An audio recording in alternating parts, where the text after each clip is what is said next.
തമ്പുരാൻ്റെ തിരുപ്പിറവിയുടെ വലിയ ആഘോഷത്തിലേക്ക് കർത്താവിൻ്റെ വചനത്തെ, പ്രത്യേകിച്ച് നമ്മൾ ആദ്യ ദിവസം പറഞ്ഞതുപോലെ സുവിശേഷങ്ങളിൽ നമ്മൾ കാണുന്ന ഇൻഫൻസി നറേഷൻ, കർത്താവിൻ്റെ തിരുപ്പിറവിയോട് അനുബന്ധിച്ചുള്ള വായനകൾ, അതിൻ്റെ ഒരുക്കം, തിരുപ്പിറവി, അതിന് ശേഷമുള്ള സംഭവങ്ങൾ, അതൊക്കെ എടുത്ത് നമ്മൾ ഓരോ ദിവസവും മെല്ലെ ധ്യാനിച്ച് പുൽക്കൂട്ടിലേക്ക്, കർത്താവിൻ്റെ തിരുസന്നിധിയിലേക്ക് നമ്മൾ യാത്രയായിക്കൊണ്ടിരിക്കുകയാണ്. ഈ യാത്രയിൽ നമ്മളോടൊപ്പമുള്ള എല്ലാവരെയും ഈ ദിവസങ്ങളിൽ പ്രാർത്ഥനയിൽ ഓർക്കണം. ഞാൻ നിങ്ങളെ ഓർമ്മിപ്പിക്കുന്നത്, നിങ്ങൾക്ക് വേണ്ടിയും നിങ്ങളുടെ നിയോഗങ്ങൾക്ക് വേണ്ടിയും മാത്രം പ്രാർത്ഥിച്ച് തീർന്നു പോകുന്നവരാകാതെ, നിങ്ങൾ ഓർക്കേണ്ടതെന്നറിയാമോ, വലിയ സങ്കടത്തോടെയൊക്കെ ഇത്തരം ശുശ്രൂഷകളിൽ പങ്കെടുക്കുന്നവരുണ്ട്. ഒരാശ്വാസം തേടി, ഒരു ഉത്തരം കിട്ടുമെന്നുള്ള പ്രതീക്ഷയോടെ കർത്താവിലങ്ങ് പൂർണ്ണമായും അഭയപ്പെട്ട് ശരണപ്പെട്ട് ഒക്കെ പ്രാർത്ഥിക്കുന്ന മനുഷ്യരുണ്ട്. അപ്പോൾ ദൈവം സഹായിച്ച് നമുക്കങ്ങനെ ചങ്കുലഞ്ഞു പോകുന്ന വലിയ സങ്കടങ്ങളില്ലെങ്കിൽ കർത്താവിന് നന്ദി പറയുകയും, കർത്താവേ, അത്തരം സങ്കടങ്ങളുമായി ഈ ശുശ്രൂഷ സദ്വാർത്തയിൽ പങ്കുപറ്റുന്നവരുടെ സങ്കടങ്ങളെ ഞങ്ങൾ പ്രാർത്ഥനകളാക്കുകയും ചെയ്യുന്നു എന്ന് പറഞ്ഞ് പ്രാർത്ഥിക്കണം. വലിയ ബുദ്ധിമുട്ടിലും അലച്ചിലുമൊക്കെ ആയിരിക്കുന്നത് ഓർക്കേണ്ടത്, നിങ്ങളിങ്ങനെ വല്ലാണ്ട് നിരാശപ്പെട്ട് പോകണ്ട. എനിക്കറിയാം, നിരാശയുടെ വക്കിലാണ്. ഇതിനും കൂടെ ഉത്തരം കിട്ടിയില്ല എൻ്റെ കർത്താവേ, ഞങ്ങളുടെ വിശ്വാസം തന്നെ പോയി പോകും എന്ന് പറയാൻ മാത്രം സങ്കടത്തിൻ്റെ വക്കിൽ നിന്ന് ഈ ശുശ്രൂഷ കൂടുന്നവരുണ്ട്. നിങ്ങൾ ചെയ്യേണ്ടത് അങ്ങനെ അങ്ങോട്ട് വാശി പിടിക്കാതിരിക്കുക. അങ്ങനെ അങ്ങോട്ട് ഇപ്പം തന്നെ കിട്ടണം എന്ന് പറയാതെ, കർത്താവേ, തിരുഹിതം, നിൻ്റെ മനസ്സ് നടക്കട്ടെ എന്ന് പറഞ്ഞങ്ങ് ഒന്ന് താഴ്ന്നു കൊടുക്കാവോ? അതോടുകൂടി എ ബെറ്റർ പ്ലാൻ തുടങ്ങും. കർത്താവിൻ്റെ ഉപരിയായ പദ്ധതി നമ്മൾ കാണും. ഇത് നമുക്കെന്താണെന്നറിയാമോ, ഈ സ്പിരിച്വാലിറ്റിയും പ്രാർത്ഥനയും ഇത്ര ഭാരപ്പെടലാകുന്നത്? അത് നിങ്ങൾ മനസ്സിലാക്കി വെച്ചേ. ഇന്ന് പ്രാർത്ഥിച്ച് പ്രാർത്ഥന തന്നെ പലർക്കും ഭാരമായി മാറിയിരിക്കുകയാണ്. ചിലരെ കാണുമ്പോൾ നമുക്ക് സങ്കടം തോന്നും. രാവിലെ തൊട്ട് വൈകുന്നേരം വരെ പ്രാർത്ഥനയാണ്, പക്ഷേ ഒരു സന്തോഷം ഒരിക്കലും അനുഭവിക്കത്തില്ല. കരഞ്ഞു കൂവി പ്രാർത്ഥനയാണ്. എന്താ പ്രശ്നം അറിയാമോ? തീരുമാനം നമ്മൾ എടുത്തു, നടക്കേണ്ട കാര്യം നമ്മൾ പ്ലാൻ ചെയ്തു, ഇനി ഇത് നടപ്പിലാക്കാനുള്ള നിലവിളിയാണ് പ്രാർത്ഥന നമുക്ക് പലർക്കും. അങ്ങനെ വേണ്ട.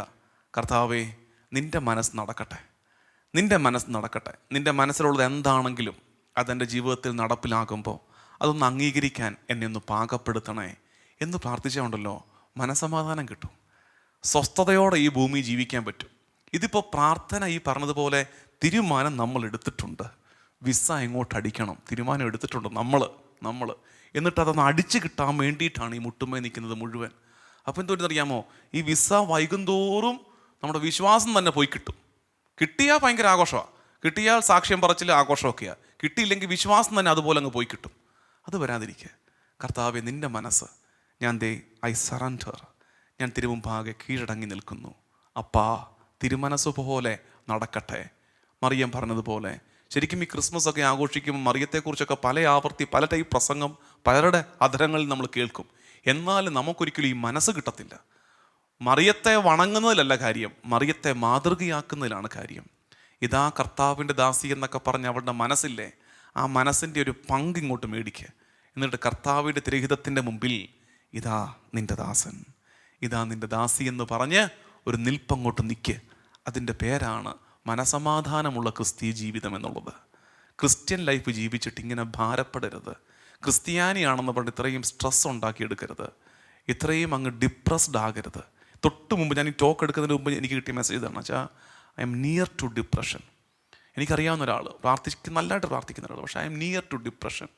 പ്രാർത്ഥിക്കുന്ന ഒരാൾക്ക് ഡിപ്രഷൻ്റെ ആവശ്യം എന്താ? പ്രാർത്ഥിക്കുന്ന ഒരാൾ വിശ്വസിക്കേണ്ടത്, എൻ്റെ അപ്പായിക്കൊരു പ്ലാനുണ്ട്, അത് നടപ്പിലാകുകയും ചെയ്യും എന്ന് വിശ്വസിച്ച് സമാധാനത്തോടെ നിൽക്കുക. ഇന്നലെ ഹോംവർക്ക് തന്നത് ഏതെങ്കിലും ഒരു പുസ്തകം വായിക്കണമെന്നായിരുന്നല്ലോ. അപ്പോൾ ആ ഹോംവർക്ക് അങ്ങോട്ട് പറഞ്ഞു കഴിഞ്ഞപ്പോൾ തന്നെ നമ്മുടെ പ്രോഗ്രാമിൻ്റെ പ്രൊഡ്യൂസർ അദ്ദേഹം ഓടി വന്ന് എന്നോട് പറഞ്ഞത്, എൻ്റെ അച്ഛാ, ഏത് പുസ്തകം എന്നുകൊണ്ടൊന്ന് പറഞ്ഞാൽ നല്ലതായിരുന്നു, അല്ലെങ്കിൽ വല്ലോ ഇപ്പോൾ ഇഷ്ടംപോലെ പുസ്തകങ്ങളുണ്ട്, അനാവശ്യ പുസ്തകങ്ങൾ. മുമ്പിൽ കർത്താവിൻ്റെ മുഖമൊക്കെ ആയിരിക്കും, കർത്താവിൻ്റെ രൂപമൊക്കെ ആയിരിക്കും, അകത്ത് വചനമൊക്കെ ആയിരിക്കും, പക്ഷെ നമ്മളെ വഴിതെറ്റിച്ച് കളയുന്ന പുസ്തകങ്ങൾ ഇഷ്ടംപോലെ ഇറങ്ങിയിട്ടുണ്ട്. പുസ്തകങ്ങൾ മാത്രമല്ല, വീഡിയോസും ആശയങ്ങളും ഒക്കെ ഇഷ്ടംപോലെ ഇറങ്ങുന്നുണ്ട്. അതുകൊണ്ട് നിങ്ങൾ ചെയ്യേണ്ടത് കത്തോലിക്ക തിരുസഭയുടെ സത്യപ്രബോധനത്തോട് ചേർന്ന് നിൽക്കുന്ന പുസ്തകമാണെന്ന് നോക്കണം. അതിന് എളുപ്പ വഴി, നിങ്ങൾ ആ പുസ്തകം എടുക്കുമ്പോൾ അതിൻ്റെ ആശംസയോ അതിൻ്റെ മുഖവരയോ എന്തെങ്കിലും ഒരു പിതാവോ ഒരു മെത്രാൻ നൽകിയിട്ടുണ്ടോ? കത്തോലിക്ക സഭയുടെ ഔദ്യോഗികമായ ഒരു വ്യക്തിത്വം, ഒരു സ്ഥാനത്തിരിക്കുന്ന ഒരാൾ അതിനെ അംഗീകരിച്ച് നൽകിയിട്ടുണ്ടോ? പണ്ടൊക്കെ നമ്മുടെ പ്രാർത്ഥനകൾക്കൊക്കെ ഉണ്ടല്ലോ, പണ്ടൊക്കെ നമ്മുടെ പ്രാർത്ഥന നിങ്ങൾ ഓർക്കുന്നുണ്ട്, കുറേ കാലം മുമ്പൊക്കെ ഒരു പ്രാർത്ഥനാ പുസ്തകം അടിച്ചാൽ അതിനെന്ത് വേണമെന്നറിയാമോ? ഇംപ്രിമാത്തൂർ വേണമായിരുന്നു. ഈ പ്രാർത്ഥനയെ ആരംഗീകരിച്ച് നൽകിയിരിക്കുന്നു, അതൊരു മെത്രാനും ആയിരിക്കണം. പണ്ടത്തെ പുസ്തകങ്ങളിലൊക്കെ ഉണ്ട്, പ്രാർത്ഥനാ പുസ്തകങ്ങളിലൊക്കെ ആദ്യത്തെ 2-3 താളുകൾക്കുള്ളിൽ കാണും ഇംപ്രിമാത്തൂർ, ആരാണ് ഈ പ്രാർത്ഥനയെ അംഗീകരിച്ച് നൽകിയിരിക്കുന്നത്, അങ്ങനെ ആൾ കാണും. ഇപ്പോൾ തോന്നുന്നവരൊക്കെ പ്രാർത്ഥന ഇറക്കിക്കൊണ്ടിരിക്കുക. എന്തോരം പ്രാർത്ഥനകളാണ് ഇപ്പോൾ, എന്തോരം പ്രാർത്ഥനകളാണ്. ചിലപ്പോൾ നമുക്ക് ചിരി വരും. ചില വീട്ടിലൊക്കെ ഈ വിദേശത്തൊക്കെ ധ്യാനിപ്പിക്കാൻ പോകുമ്പോൾ ചിലപ്പോൾ ഈ താമസമൊക്കെ അറേഞ്ച് ചെയ്യുന്നത് വീടുകളിലായിരിക്കുമേ. അച്ഛന്മാർക്ക് ചിലപ്പോൾ അവർ താമസിക്കുന്നിടത്ത് ഒരച്ഛനെ കൂടെ അക്കോമഡേറ്റ് ചെയ്യാൻ സൗകര്യം ഇല്ലെങ്കിൽ ഏതെങ്കിലുമൊക്കെ നല്ല മനുഷ്യർ അവരുടെ വീടുകളിൽ നമ്മളെ ഹോസ്റ്റ് ചെയ്യും. സന്തോഷമുള്ള കാര്യമാണ്. അത്തരം എല്ലാ വീട്ടുകാരെയും ഓർത്ത് നന്ദി പറയുകയും ചെയ്യുന്നു. പക്ഷെ ഒരു കാര്യമുള്ളത്, അതൊരു തമാശയായിട്ട് എടുത്താൽ മതി. ചിലയിടത്തൊക്കെ വൈകുന്നേരം ചെന്നിട്ട് ഈ വീട്ടുകാരോട് കുരിശ് വരയ്ക്കാനിരിക്കുമ്പോഴേ, ഇപ്പം നമ്മുടെയൊക്കെ സാധാരണ ഒരു ക്രമത്തിൽ കുരിശ് വര എന്ന് വെച്ചാൽ എന്താ, നമ്മൾ കുരിശ് വരച്ച് ആചാരം ചെയ്ത് കർത്താവിൻ്റെ മലാക ചൊല്ലി, ജപമാല ചൊല്ലി, ലുത്തീനിയ ചൊല്ലി, പിന്നെ അതിന് ശേഷമുള്ള യോസപിതാവിൻ്റെ പ്രാർത്ഥനയും എത്രയും ദയുള്ള മാതാവയും പരിശുദ്ധ രാജ്ഞിയും ഒക്കെ ചൊല്ലി ഒരു ബൈബിൾ ഭാഗം വായിച്ചൊരു പാട്ടൊക്കെ പാടിയ കുരിശ് വര കഴിഞ്ഞു എന്നാണ് നമ്മുടെ വിചാരം. അപ്പോൾ ഇതെല്ലാം കഴിഞ്ഞു. അപ്പം ഞാനിങ്ങനെ എഴുന്നേക്കാൻ വേണ്ടി ഇങ്ങനെ ആയുമ്പോൾ ഉടനെ അവിടുത്തെ ചെടുത്തി ബൈബിളിനകത്തുനിന്ന് ഒരു പ്രാർത്ഥന ഇങ്ങോട്ട് എടുക്കും, ഒരു കാർഡ് ഇങ്ങോട്ട് എടുക്കും, അത് ചെല്ലും. അപ്പോൾ നമ്മൾ ഓർക്ക് വല്ല സ്പെഷ്യൽ പ്രെയർ ആയിരിക്കും, ഇന്നത്തേക്ക് വേണ്ടി ഈ കുറച്ച് നാളത്തേക്ക് വല്ലതും പള്ളിയിൽ നിന്ന് കൊടുത്തിരിക്കുന്നതായിരിക്കും, ചെല്ലട്ടെ. അത് തീരുമ്പോൾ നമ്മൾ പിന്നെ എഴുന്നേക്കാനായും. അപ്പോൾ ചെടുത്തി അടുത്ത പ്രാർത്ഥന എടുക്കും. ഇത് ഈ തത്തമ്മ എടുക്കുന്നത് പോലെ, ചീട്ടെടുക്കുന്ന പോലെ ഇങ്ങനെ എടുത്തുകൊണ്ടിരിക്കുകയാണ്. എത്ര ടൈപ്പ്, എത്ര കളറിലുള്ള പ്രാർത്ഥന എന്നറിയാമോ ഇരിക്കുന്നത്. എനിക്ക് അവിടുത്തെ കുഞ്ഞുങ്ങളെക്കുറിച്ചൊക്കെ ഓർക്കും ബഹുമാനമാണ്. ആ കുഞ്ഞുങ്ങളൊക്കെ ഇരുന്ന് തരുന്നുണ്ടല്ലോ, ആ കുഞ്ഞുങ്ങളൊക്കെ ഈ പ്രാർത്ഥനകൾക്കെല്ലാം ഇരുന്ന് തരുന്നുണ്ടല്ലോ. പക്ഷെ ഒരു കാര്യമുള്ളത്, നമ്മൾ പിടിച്ചിരുത്തുന്ന കാലത്തിരിക്കും, അത് കഴിയുമ്പോൾ ഇതുങ്ങൾ എഴുന്നേറ്റ് ഓടും. കാരണം എന്താ, പ്രാർത്ഥനകളുടെയൊക്കെ ദൈർഘ്യവും ഇത്തരം വെറൈറ്റീസും ഒക്കെ കൂടുകയാണ്. ഇതാരിറക്കി, എവിടുന്ന് ഇറക്കി, ആരംഗീകരിച്ചു, ഇതൊക്കെ ഒരു ചോദ്യമാണ്. പുസ്തകങ്ങൾ പോലും നിങ്ങൾക്ക് കിട്ടുന്ന ഈ കൈപ്പുസ്തകങ്ങളില്ലേ, പലരുടെ കയ്യിലും ഇങ്ങനെ ഇഷ്ടം പോലെ കൈപ്പുസ്തകങ്ങൾ കിട്ടുന്നുണ്ട്. അവിടുന്ന് ഇവിടുന്ന് അയാൾക്കുണ്ടായ ദർശനം, ഇയാൾക്കുണ്ടായ അരുളപ്പാട്, ഇയാൾക്കുണ്ടായ ദൈവിക ദർശനം എന്നൊക്കെ പറഞ്ഞ് ഇതാരംഗീകരിച്ചു? സഭ അംഗീകരിച്ചിട്ടുണ്ടോ? ഇതാരിറക്കി? ആരാണ് പബ്ലിഷ് ചെയ്തിരിക്കുന്നത്? അങ്ങനെ ഒരു ശ്രദ്ധയൊക്കെ നിങ്ങൾക്ക് ഉണ്ടാകണം. കുറഞ്ഞ പക്ഷം ഒരു മിനിമം ബുദ്ധിയിൽ പബ്ലിഷിംഗ് ഹൗസ്, നമുക്കറിയാം, നമുക്ക് കേരളത്തിലൊക്കെ പബ്ലിഷിംഗ് ഹൗസ് കൊള്ളാവുന്നത് ഏതൊക്കെയാണ് എന്നൊക്കെ അറിയാം.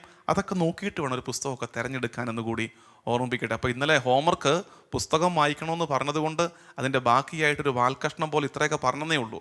നിങ്ങൾക്ക് സജസ്റ്റ് ചെയ്യുന്നത്, കുറച്ചൊക്കെ കത്തോലിക്ക വിശ്വാസത്തിൽ വളരുന്നവർ, വളരാൻ ആഗ്രഹിക്കുന്നവർ വായിച്ചിരിക്കേണ്ട ഒരു പുസ്തകമാണ് ഏത്? CCC, catechism of the Catholic church. ഒരു സ്ഥലത്ത് മിസിസാഗയിലാണ്, നമ്മുടെ കാനഡയുടെ രൂപതയുടെ കത്തീഡ്രൽ പള്ളിയിൽ ഒരു ദിവസം ട്രെയിനിങ് പ്രോഗ്രാം കൊടുക്കുകയാണ്. അവിടുത്തെ ഭാരവാഹികൾക്ക്, പാരിഷ് കൗൺസിൽ, കുടുംബ കൂട്ടായ്മ ലീഡേഴ്സ്, സൺഡേ സ്കൂൾ ടീച്ചേഴ്സിനൊക്കെ ട്രെയിനിങ് പ്രോഗ്രാം കൊടുത്തപ്പോൾ ഞാൻ പറഞ്ഞു, ഈ CCC വായിക്കണം, catechism of the Catholic church വായിക്കണം. അപ്പോൾ അതൊക്കെ പറഞ്ഞു കഴിഞ്ഞപ്പോൾ അവിടുത്തെ ബുക്ക് സ്റ്റോളിൽ നിന്ന് തന്നെ ഓടിപ്പോയൊരു ചേട്ടൻ ഈ പുസ്തകം വാങ്ങിച്ചു. എനിക്ക് സന്തോഷം തോന്നി, അത്ര ഇൻസ്പയർഡ് ആയല്ലോ. പുസ്തകം എന്നോട് ഒന്ന് ചോദിച്ചാൽ, ഇത് വായിച്ചാൽ കൊള്ളാവോ, ഇത് വായിച്ചാൽ മനസ്സിലാകുമോ? അപ്പം ഞാൻ പറഞ്ഞു, വലിയ അമിത പ്രതീക്ഷ വേണ്ട, ഇത് വായിച്ചാൽ മനസ്സിലാകുമെന്ന്. ഒരു ഗുണമുള്ളത്, ഉറക്കം കിട്ടാത്ത രാത്രികളിൽ ഇത് തുറന്ന് വായിച്ചാൽ വേഗം ഉറക്കം കിട്ടും, അത്രയും സമാധാനം കിട്ടും. തമാശയായിട്ട് ആൾക്ക് പറഞ്ഞു കൊടുത്തതാണ്. ചിലപ്പോൾ ഇത് അല്പം കട്ടിയായിട്ട് തോന്നും, catechism of the Catholic church. പക്ഷേ ഉണ്ടല്ലോ, നിങ്ങളതൊന്ന് എടുത്ത് വായിക്കാനൊക്കെ ഒന്ന് മനസ്സ് കാണിക്കുമ്പോൾ തന്നെ മെല്ലെ നമുക്കൊരു ഇനിസിയേഷൻ കിട്ടുകയാണ്, ഇതിനകത്തോട്ടൊക്കെ പ്രവേശിക്കുകയാണ്. ഇപ്പോൾ ഒത്തിരി പേരുണ്ട്, പ്രത്യേകിച്ച് സൺഡേ സ്കൂൾ ടീച്ചേഴ്സ്, സഭയോടൊക്കെ ചേർന്ന് ചിന്തിക്കുന്നവർ ഇങ്ങനെയൊക്കെ വായിക്കണമെന്നും. നമ്മുടെ ട്രാൻസ്ലേഷൻ്റെ ഒക്കെ ബുദ്ധിമുട്ടാണ്, ഇംഗ്ലീഷിലൊക്കെ വായിക്കാൻ പറ്റുന്നവർ അതിൻ്റെ ഇംഗ്ലീഷ് വേർഷൻ വാങ്ങിക്കുക. മലയാളത്തിൽ വായിക്കാൻ അതേ പറ്റത്തുള്ളതെങ്കിൽ മലയാളം വായിക്കുക, പക്ഷെ മനസ്സിലാവുകയൊക്കെ ചെയ്യും. ഒരല്പം എഫേർട്ട് എടുക്കണം. നമ്മൾ കഥപുസ്തകം വായിക്കുന്ന പോലെയും ദർശനങ്ങളുടെ നറേഷൻസ് വായിക്കുന്നത് പോലെയും ലാഘവത്തോടെയും സുഖിച്ചിരുന്ന് കേൾക്കാൻ പറ്റത്തില്ല, വായിക്കാൻ പറ്റത്തില്ല. ഒരല്പം എഫേർട്ട് എടുത്ത്, ഞാൻ ഇന്നലെ പറഞ്ഞ അറിവിൻ്റെ തലമുണ്ടല്ലോ, അതിനെ കുറച്ചുകൂടെ വളർത്തേണ്ട കാലമായിട്ടുണ്ട് എന്നോർക്കണം. ഇനി നമുക്ക് ഇന്നത്തെ ചിന്തയിലേക്ക് വരാം. ഈ പറഞ്ഞതുമായിട്ടൊക്കെ ഏകദേശം ബന്ധപ്പെട്ട് കിടക്കുന്നതാണ് ഇന്നത്തെ ചിന്ത. അപ്പോൾ ഇത് ഒരുമിച്ച് വന്നതിന് കർത്താവിന് നന്ദി പറയുകയാണ്. ഇന്ന് നമ്മൾ ചിന്തിക്കുന്നത്, നിങ്ങളൊരു കാര്യം ഓർത്തേ, ഈ കിഴക്ക് നിന്ന് വന്ന ജ്ഞാനികൾ, പൂജരാജാക്കന്മാർ, the wise men from the east, holy magis എന്നൊക്കെ നമ്മൾ വിളിക്കുന്ന ഈ കൂട്ടർ, ഇവരെങ്ങനെയാണ് വഴിതെറ്റി കൊട്ടാരത്തിൽ ചെന്ന് കയറിയത്? അത് നിങ്ങളെ അത്ഭുതപ്പെടുത്തിയിട്ടുണ്ടോ? ചിന്തിച്ച് നോക്കേണ്ടതാണ്. വഴി തെറ്റി എങ്ങനെയാണ് ഒരാൾ കൊട്ടാരം ചെന്ന് കയറാൻ പറ്റുന്നത്? ഇപ്പോൾ വഴിയിലുള്ളൊരു വീട്ടിൽ ചെന്ന് കയറി വഴി ചോദിക്കുന്നത് ഓക്കെ, മനസ്സിലാക്കാൻ പറ്റും. ഇത് കൊട്ടാരത്തിൻ്റെ അകത്ത് എങ്ങനെയാണ് വഴിതെറ്റി ചെല്ലുന്നത്? ഒരാൾ കൊട്ടാരത്തിൻ്റെ അകത്തോട്ട് നിന്നിട്ട് വഴി ചോദിക്കുന്നത് എങ്ങനെയാണ്? ഇതെവിടെയാണെന്ന് ചോദിക്കുന്നത് എങ്ങനെയാണ്? കാരണം കൊട്ടാരത്തിൻ്റെ ആ രാജവീതിയുടെ കവാടം കടക്കുമ്പോഴേ മനസ്സിലായില്ലേ ഇത് കൊട്ടാരമാണെന്ന്. എന്നിട്ട് ഇതിനകത്ത് വരെ ചെന്നിട്ട് ചോദിക്കേണ്ട കാര്യമുണ്ടോ രക്ഷകൻ പറഞ്ഞിരിക്കുന്നത് എവിടെയാണെന്ന്? അപ്പോൾ ഇവർക്ക് എവിടെയാണ് വഴിതെറ്റിയത്? എങ്ങനെ ഇവർക്ക് വഴിതെറ്റിയത്? ഇവർക്ക് വഴിതെറ്റിയതിൻ്റെ കാരണം നിങ്ങൾ ഓർക്കേണ്ടത്, ഇത്രയും വലിയ പണ്ഡിതർക്ക് വഴിതെറ്റിയതിൻ്റെ കാരണം ഇവരുടെ തലയിൽ ഒരു മുൻവിധി കിടപ്പുണ്ട്. ഇവരുടെ തലയിൽ ഒരു പ്രജുഡിസ് കിടപ്പുണ്ട്. മുൻവിധി. എന്താ മുൻവിധി? യഹൂദർക്കൊരു രാജാവ് പിറന്നിരിക്കുന്നു. അപ്പം അവരങ്ങ് കൺക്ലൂഡ് ചെയ്തു. എന്ത് കൺക്ലൂഡ് ചെയ്തു? രാജാവ് പിറക്കേണ്ടത് എവിടെയാ? രാജാവ് പിറക്കേണ്ടത് കൊട്ടാരത്തിൽ. അപ്പം ഇത് വഴിതെറ്റിയതല്ല. ശരിക്കും പറഞ്ഞാൽ ഇവർ വളരെ പർപ്പസ്ഫുള്ളി ചെന്ന് കയറിയതാണ്. കാരണം രാജാവാണോ പിറക്കേണ്ടത്? കൊട്ടാരത്തിൽ ചെന്ന് കയറി. കാരണം എന്താ? മിശിഹ രാജാവാണ്. ശരിയാണ്, പഴയ നിയമത്തിൽ അങ്ങനെ ഒരു പഠിപ്പീരുണ്ട്. മിശിഹ തമ്പുരാൻ അവൻ രാജാവായിരിക്കും. ദാവീദിനെ പോലെ ഒരുവൻ വരും. ദാവീദിനെ പോലെ ഒരു രാജാവ് വരും. ആ രാജാവ് നിശ്ചയമായും കൊട്ടാരത്തിൽ കാണണം. ആ കൊട്ടാരം തേടി അവർ ചെന്നു, അകത്തന്വേഷിച്ചു. ഇവിടെയല്ല പിറന്നത്, ഇനി തപ്പാൻ പോവുകയാണ്. അപ്പോൾ ഹെറോദോസ് അറിഞ്ഞു. അപ്പം ഞാൻ ഇന്ന് നിങ്ങളുടെ മുമ്പിലേക്ക് പഠിപ്പിക്കുന്ന ചിന്ത എന്തെന്നറിയാമോ? ആത്മീയ ജീവിതത്തിൽ വഴിതെറ്റലുകളുടെ സാധ്യത ഒത്തിരിയുണ്ട്. ആത്മീയ ജീവിതത്തിൽ വഴിതെറ്റലിൻ്റെ സാധ്യത ഒത്തിരിയുണ്ട്. വഴിതെറ്റിക്കുന്ന ചിന്തകളും ഒത്തിരി പരക്കുന്നുണ്ട്. ശരിക്കും നമ്മൾ കിഴക്ക് നിന്ന് വന്ന ജ്ഞാനികൾ, വൈസ്മെൻ എന്നൊക്കെ പറയുമ്പോൾ ഈ ഭാഗം എത്തുമ്പോൾ നമുക്ക് തന്നെ നാണം വരും. ഇവരെ കയറി ജ്ഞാനികൾ എന്ന് വിളിക്കാൻ. ജ്ഞാനികൾ വഴിതെറ്റി കൊട്ടാരത്തിൽ ചെന്ന് കയറാൻ പാടുണ്ടോ? ഇവന്മാരെ കൊട്ടാരത്തിൽ ചെന്ന് ഇൻഫർമേഷൻ കൊടുത്തത് കൊണ്ടല്ലേ പാവം പിടിച്ച കുറേ കുഞ്ഞുങ്ങളെ കൊല്ലേണ്ടി വന്നേ. ഹെറോദോസിൻ്റെ കാതോരത്ത് ഈ വാർത്ത എത്തിച്ചത് ഒരു ചെറിയ പിഴവ് സംഭവിച്ചതാണ്. ഒരു കണക്ക് കൂട്ടൽ തെറ്റിപ്പോയി. ഒരു മുൻവിധി അവരെ ഭരിച്ചു. മിശിഹ രാജാവായിരിക്കണം, രാജാവ് കൊട്ടാരത്തിൽ പിറക്കണം എന്ന മുൻവിധി അവരെ നയിച്ചു. പക്ഷെ ഒരു നക്ഷത്രം ഉണ്ടായിരുന്നു. ആ നക്ഷത്രത്തെ ഒന്ന് നോക്കിയാൽ മതിയായിരുന്നു. നക്ഷത്രത്തെ നോക്കാതെ മുൻവിധികളെ, മുൻധാരണകളെ ആശ്രയിച്ചപ്പോൾ വഴിതെറ്റി കൊട്ടാരത്തിൽ ചെന്ന് കയറിക്കൊടുത്തു. പുൽക്കൂട്ടിലെത്തേണ്ടവർ, അല്ലെങ്കിൽ തിരുക്കുടുംബത്തിൽ ഭവനത്തിലെത്തേണ്ടവർ, തിരുക്കുടുംബമായിരിക്കുന്ന ഭവനത്തിലെത്തേണ്ടവർ കൊട്ടാരത്തിൽ ചെന്ന് കയറിക്കൊടുത്തു. പ്രിയമുള്ളവരെ, ഇന്ന് നമ്മുടെ ചുറ്റും നടക്കുന്ന കാര്യങ്ങൾ ഇത് വീണ്ടും ഇന്നലത്തതിൻ്റെ തുടർച്ചയാണ്. ഇന്നലെ പറഞ്ഞ ചില ആശയങ്ങളുടെ സ്വാഭാവിക കണ്ടിന്യൂവേഷനിലേക്കാണ് നമ്മൾ ഇന്ന് പോകുന്നത്. വഴിതെറ്റലുകളുടെ സാധ്യത ഒത്തിരിയുള്ളൊരു കാലത്താണ് നമ്മൾ ജീവിക്കുന്നത്. ഇത് നമ്മളതിനെ പരിഭ്രമിക്കേണ്ട, അതിനെക്കുറിച്ച് പേടിക്കേണ്ട, മറിച്ച് അതിനെ അക്സെപ്റ്റ് ചെയ്യുക. അങ്ങനെയൊക്കെ ഉണ്ട്, വഴിതെറ്റിക്കാൻ ആളുകൾ ചുറ്റുമുള്ളൊരു കാലമാണ്. ഇത് ഈശോ അന്നേ പറഞ്ഞതാന്നേ. നമ്മൾ ഞെട്ടുകയോ ആവലാതിപ്പെടുകയോ ചെയ്യേണ്ട കാര്യമില്ല. മത്തായിയുടെ സുവിശേഷം 24-ാം അധ്യായം ബൈബിൾ എടുത്തോ. മത്തായി സുവിശേഷം 24-ാം അധ്യായത്തിൻ്റെ 4-ാം വാക്യം തൊട്ട് ഈശോ അന്നേ പറഞ്ഞു വെച്ച കാര്യം ഇത്. മത്തായി 24:4 ഈശോ പറഞ്ഞു, ആരും നിങ്ങളെ വഴിതെറ്റിക്കാതിരിക്കാൻ സൂക്ഷിച്ചുകൊള്ളുവിൻ. ആരും നിങ്ങളെ വഴിതെറ്റിക്കാതിരിക്കാൻ സൂക്ഷിച്ചുകൊള്ളുവിൻ. പലരും എൻ്റെ നാമത്തിൽ വന്ന് ഞാൻ മിശിഹായാണ് എന്ന് പറയുകയും അനേകരെ വഴിതെറ്റിക്കുകയും ചെയ്യും. That's going to happen. അത് സംഭവിക്കാൻ പോവാണ്. എൻ്റെ നാമത്തിലാണ് വരുന്നത്. പലരും ചോദിക്കുന്നത്, അവിടെയും പ്രഘോഷിക്കപ്പെടുന്നത് ഈശോയുടെ നാമമല്ലേ? നമ്മൾ എന്തെങ്കിലും പറഞ്ഞു പോയാലേ അവിടെ പോണോ, അങ്ങോട്ടൊക്കെ പോണോ എന്ന് ചോദിച്ചാൽ ഉടനെ ചോദിക്കുന്നത്, അവിടെയും പ്രസംഗിക്കപ്പെടുന്ന ഈശോയുടെ നാമമല്ലേ? ഈശോ അന്നേ പറഞ്ഞു, പലരും എൻ്റെ നാമത്തിൽ വരും, എൻ്റെ നാമം അവരുപയോഗിക്കും. എന്നിട്ട് എന്താ അവരുടെ ഉദ്ദേശം? വഴിതെറ്റിക്കുക എന്നതാണ് ഉദ്ദേശം. അതുകൊണ്ട് എൻ്റെ പ്രിയമുള്ള ദൈവജനമേ, ഈ കാലഘട്ടത്തിൽ നമ്മുടെ ആത്മീയ ജീവിതത്തെ നമ്മൾ ചിട്ടപ്പെടുത്തുമ്പോൾ വളരെ ജാഗ്രതയോടെ ഇരിക്കണം. കർത്താവിൻ്റെ പേരും കർത്താവിൻ്റെ മുഖവുമായിരിക്കും എല്ലായിടത്തും പബ്ലിഷ് ചെയ്യപ്പെടുന്നത്. മാർക്കറ്റിങ്ങിൻ്റെ തന്ത്രം അവൻ്റെ മുഖവും അവൻ്റെ വചനം പോലുമാകാം. ഞാൻ ഈയിടെ ഒരു സ്ഥലത്ത് പറഞ്ഞു, പിശാചു പോലും അവൻ്റെ വചനം പ്രസംഗിച്ചായിരുന്നു കേട്ടോ. നിങ്ങൾ അറിഞ്ഞായിരുന്നോ? മരുഭൂമിയിൽ പരീക്ഷിച്ചപ്പോൾ പിശാച് കർത്താവിൻ്റെ മുമ്പിൽ വെച്ച 3 അടവുകൾ, ആ 3 അടവും വചനമായിരുന്നു. തൻ്റെ പ്രിയപ്പെട്ടവർക്ക് വേണ്ടി ദൈവം കല്ലുകളിൽ നിന്ന് അപ്പമുണ്ടാക്കും, വചനമാണത്. നീ ചാടിയാൽ നിന്റെ പാദങ്ങൾക്ക് പരിക്കേൽക്കാതെ നിന്നെ ദൂതന്മാർ കൈകളിൽ താങ്ങും, വചനമാണത്. വചനം പറഞ്ഞ് വഴിതെറ്റിക്കുന്നവരുടെ എണ്ണം കൂടുന്നുണ്ട്. ഇത് പറയുന്നതിൽ സങ്കടമുണ്ട്, പക്ഷെ അതുണ്ട്. അതുകൊണ്ട് നമ്മൾ ദൈവജനം പുലർത്തേണ്ട ജാഗ്രത. ഇത് പറയുമ്പോൾ പലരും ചോദിക്കും, അച്ഛാ ഞങ്ങളിതെങ്ങനെ മനസ്സിലാക്കും അച്ഛോ, ഇതെങ്ങനെ മനസ്സിലാക്കും? ഏറ്റവും എളുപ്പ വഴി, ഏറ്റവും സിമ്പിൾ മെത്തേഡ്, സഭയോട് ചേർന്ന് നിൽക്കുക. തിരുസഭയോട് ചേർന്ന് നിൽക്കുക. സഭയോട് ചേർന്ന് നിന്നാൽ നമ്മൾ സേഫാണ്. ഇനി എങ്ങാനും ഇപ്പം ചോദിക്കും, സഭ അത്ര പെർഫെക്റ്റ് ആണോ അച്ചോ? മെത്രാന്മാർക്കും അച്ഛന്മാർക്കും ഒക്കെ തെറ്റ് പറ്റുകയല്ലേ? പറ്റുമായിരിക്കും. മാനുഷിക ബലഹീനതകൾ അവർക്കും ഉണ്ടാകും. പക്ഷേ ഉണ്ടല്ലോ, സഭയോട് ചേർന്ന് നിന്ന് നമുക്കൊരല്പം തെറ്റ് പറ്റിയാൽ നമ്മൾ സേഫാണ്. കാരണം എന്താ? കർത്താവ് കാണുമ്പോൾ നമ്മൾ നിന്ന് ആരുടെ കൂടെ? സഭയുടെ കൂടെയാണ്. അത് വലിയ ആശ്വാസവും പ്രതീക്ഷയാണ് നമുക്ക്. കർത്താവിൻ്റെ കരുണ ഉറപ്പാണ്. മറ്റേ നമ്മളായിട്ട് അങ്ങോട്ടും ഇങ്ങോട്ടും പോയിട്ട് തെറ്റുവരുത്തിയാണ്ടല്ലോ, അത് നമ്മുടെ കുഴപ്പമാണ്, നമ്മൾ ഒപ്പിച്ചു വെച്ചതാണ്. ഈ ഇടയ്ക്കൊക്കെ ഉണ്ടല്ലോ, ഞാനത് ഒത്തിരി പ്രകടമായിട്ട് അങ്ങോട്ട് പറയുന്നില്ല, ആരെയും ഒഫൻഡ് ചെയ്യാൻ ആഗ്രഹിക്കാത്തത് കൊണ്ട്, എന്നാലും മനസ്സിലാക്കാൻ വേണ്ടി പറയാം. അത് കഴിക്കരുത്, ഈ സാധനം ഈ പാക്കറ്റിൽ വരുന്നത് കഴിക്കരുത്, ഈ പാക്കറ്റിലെ സാധനം കഴിക്കരുത്, ഈ ടൈപ്പ് ബിസ്ക്കറ്റ് ആ ടൈപ്പ് ബിസ്ക്കറ്റ് എന്നൊക്കെ പറഞ്ഞ് ഇഷ്ടം പോലെ ഇറങ്ങുന്നുണ്ട്. അത് കേട്ടവരറിഞ്ഞാൽ മതി, അല്ലാത്തവരെ കൂടെ അറിയിക്കണമെന്ന് വിചാരിച്ചിട്ടാണ് അത്ര നിർത്തിയത്. ഇതൊക്കെ കേൾക്കുമ്പോൾ ആളുകൾ വിളിച്ച് ചോദിക്കുന്നുമുണ്ട്. വളരെ നിഷ്കളങ്കരായ മനുഷ്യരുണ്ടേ, അവർക്കിത് കേൾക്കുമ്പോൾ കൗതുകമാണ്. അച്ഛാ ഇങ്ങനെ ഉണ്ടോ? ഇത് കഴിക്കാൻ പാടുണ്ടോ? ഇത് കഴിക്കാൻ പാടില്ലേ? ഇത് കഴിച്ചാൽ പാപമാണോ? ഇത് നമ്മൾ ഉപയോഗിക്കാൻ പാടില്ലേ? ശരിയാണ്, ചിന്തിക്കേണ്ട വിഷയമൊക്കെ ആയിരിക്കും. പറയുന്നതിനകത്ത് കുറച്ച് കാര്യം കാണും, പഠിക്കേണ്ട വിഷയമാണ്, അതിനെക്കുറിച്ച് റിസർച്ച് ചെയ്യേണ്ടതാണ്, ശരിയാണ്. പക്ഷെ എന്നാലും ദൈവജനത്തിൻ്റെ ശ്രദ്ധയ്ക്ക് നിങ്ങളോട് എനിക്ക് പറയാനുള്ള ഉത്തരം സിമ്പിളാണ്. ഇത്ര ലളിതമായിട്ട് തന്നെ മനസ്സിലാക്കിക്കേ. ഈ ഭൂമിയിൽ ഒരു സാധനം കർത്താവിൻ്റെ മക്കൾ കഴിക്കാനോ കുടിക്കാനോ പാടില്ലെങ്കിൽ, ആരോടെങ്കിലും ഇടപെടാനോ അടുത്ത് നിൽക്കാനോ പാടില്ലെങ്കിൽ, അത് നിങ്ങൾക്ക് പറഞ്ഞു തരാൻ നമുക്കൊരു കത്തോലിക്ക സഭയുണ്ട് ഇവിടെ. പരിശുദ്ധ മാർപ്പാപ്പ മെത്രാൻ തിരുസംഘത്തോട് ചേർന്ന് നമ്മളെ പഠിപ്പിക്കുന്നൊരു കാര്യം, ഒരു യൂട്യൂബിൻ്റെയും ഒരു കുറിപ്പിൻ്റെയും സഹായമില്ലാതെ അങ്ങ് മുകളിൽ നിന്ന് താഴെ എല്ലാ കുടുംബങ്ങളിലേക്കും മെത്രാന്മാരിലൂടെ, വൈദികരിലൂടെ, ഇടവക സംവിധാനത്തിലൂടെ, കുടുംബ കൂട്ടായ്മയിലൂടെ കുടുംബങ്ങളിലേക്ക് എത്തിക്കാൻ തക്കവിധം ഒന്നാം തരം സംവിധാനമുള്ള ഒരു ശുശ്രൂഷയുടെ പേരാണ് കത്തോലിക്ക തിരുസഭ. ആ സഭ നിങ്ങളെ ഔദ്യോഗികമായിട്ട് അറിയിച്ചോളും.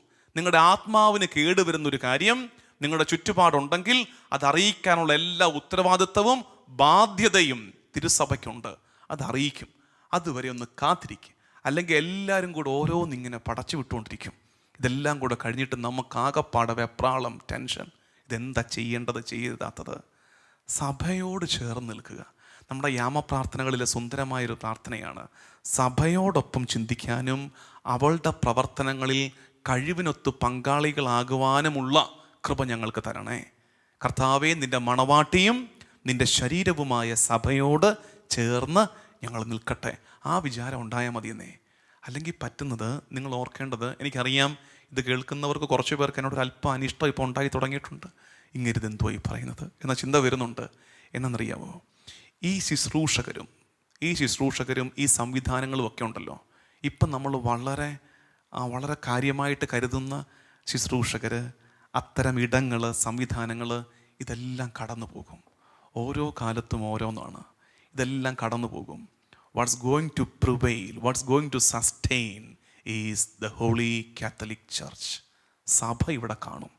അതുകൊണ്ട് ഏറ്റവും നല്ലത് കർത്താവ് തമ്പുരാൻ സ്ഥാപിച്ച മാറ്റമില്ലാത്ത ഈ സഭയോട് ചേർന്ന് നിൽക്കുന്നതാണ്. കാലത്തെ അതിജീവിച്ച ഈ കഴിഞ്ഞ 2000 വർഷങ്ങൾക്കുള്ളിൽ എന്തോരം സംവിധാനങ്ങളും പ്രസ്ഥാനങ്ങളും വളർന്നു.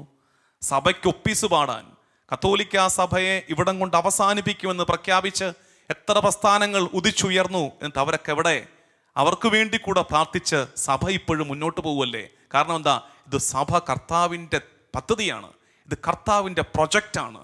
ഇസ്രായേൽ എന്നൊരു പ്രൊജക്റ്റ് പരാജയപ്പെട്ടിടത്ത് കർത്താവ് വീണ്ടും റീഇൻസ്റ്റാൾ ചെയ്ത പ്രൊജക്റ്റിൻ്റെ പേരാണ് ദ ഹോളി കാത്തലിക് ചർച്ച്.